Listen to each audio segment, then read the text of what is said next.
Genesis 30. When Rachel saw that she was not bearing Jacob any children, she became jealous of her sister. So she said to Jacob, "Give me children or I'll die." Jacob became angry with her and said, "Am I in the place of God? Who has kept you from having children?" Then she said, "Here is Bilhah, my servant. Sleep with her so that she can bear children for me, and I too can build a family through her." So she gave him her servant Bilhah as a wife. Jacob slept with her, and she became pregnant and bore him a son. Then Rachel said, "God has vindicated me. He has listened to my plea and given me a son." Because of this, she named him Dan. Rachel's servant Bilhah conceived again and bore Jacob a second son. Then Rachel said, "I have had a great struggle with my sister, and I have won." So she named him Naphtali. When Leah saw that she had stopped having children, she took her servant Zilpah and gave her to Jacob as a wife. Leah's servant Zilpah bore Jacob a son. Then Leah said, "What good fortune!" So she named him Gad. Leah's servant Zilpah bore Jacob a second son. Then Leah said, "How happy I am! The women will call me happy." So she named him Asher. During wheat harvest, Reuben went out into the fields and found some mandrake plants, which he brought to his mother Leah. Rachel said to Leah, "Please, give me some of your son's mandrakes." But she said to her, "Wasn't it enough that you took away my husband? Will you take my son's mandrakes too?" "Very well," Rachel said, "he can sleep with you tonight, in return for your son's mandrakes." So when Jacob came in from the fields that evening, Leah went out to meet him. "You must sleep with me," she said. "I have hired you with my son's mandrakes." So he slept with her that night. God listened to Leah, and she became pregnant and bore Jacob a fifth son. Then Leah said, "God has rewarded me for giving my servant to my husband." So she named him Issachar.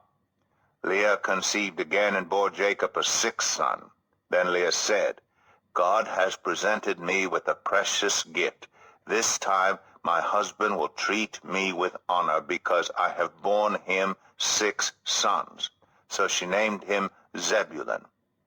Sometime later she gave birth to a daughter and named her Dinah. Then God remembered Rachel. He listened to her and enabled her to conceive. She became pregnant and gave birth to a son and said, "God has taken away my disgrace." She named him Joseph and said, "May the Lord add to me another son." After Rachel gave birth to Joseph, Jacob said to Laban, "Send me on my way so I can go back to my own homeland. Give me my wives and children, for whom I have served you, and I will be on my way. You know how much work I've done for you." But Laban said to him, "If I have found favor in your eyes, please stay. I have learned by divination that the Lord has blessed me because of you." He added, "Name your wages, and I will pay them." Jacob said to him, "You know how I have worked for you, and how your livestock has fared under my care. The little you had before I came has increased greatly, and the Lord has blessed you wherever I have been.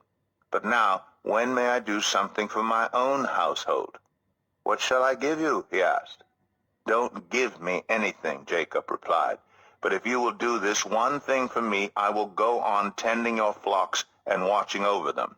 Let me go through all your flocks today and remove from them every speckled or spotted sheep, every dark-colored lamb, and every spotted or speckled goat.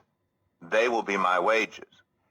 And my honesty will testify for me in the future whenever you check on the wages you have paid me. Any goat in my possession that is not speckled or spotted, or any lamb that is not dark-colored, will be considered stolen." "Agreed," said Laban. "Let it be as you have said." That same day he removed all the male goats that were streaked or spotted, and all the speckled or spotted female goats, all that had white on them, and all the dark-colored lambs, and he placed them in the care of his sons. Then he put a 3-day journey between himself and Jacob, while Jacob continued to tend the rest of Laban's flocks. Jacob, however, took fresh-cut branches from poplar, almond, and plane trees and made white stripes on them by peeling the bark and exposing the white inner wood of the branches. Then he placed the peeled branches in all the watering troughs so that they would be directly in front of the flocks when they came to drink. When the flocks were in heat and came to drink, they mated in front of the branches, and they bore young that were streaked or speckled or spotted. Jacob set apart the young of the flock by themselves, but made the rest face the streaked and dark-colored animals that belonged to Laban. Thus he made separate flocks for himself, and did not put them with Laban's animals. Whenever the stronger females were in heat, Jacob would place the branches in the troughs in front of the animals, so that they would mate near the branches. But if the animals were weak, he would not place them there. So the weak animals went to Laban, and the strong ones to Jacob. In this way, the man grew exceedingly prosperous and came to own large flocks and female and male servants and camels and donkeys.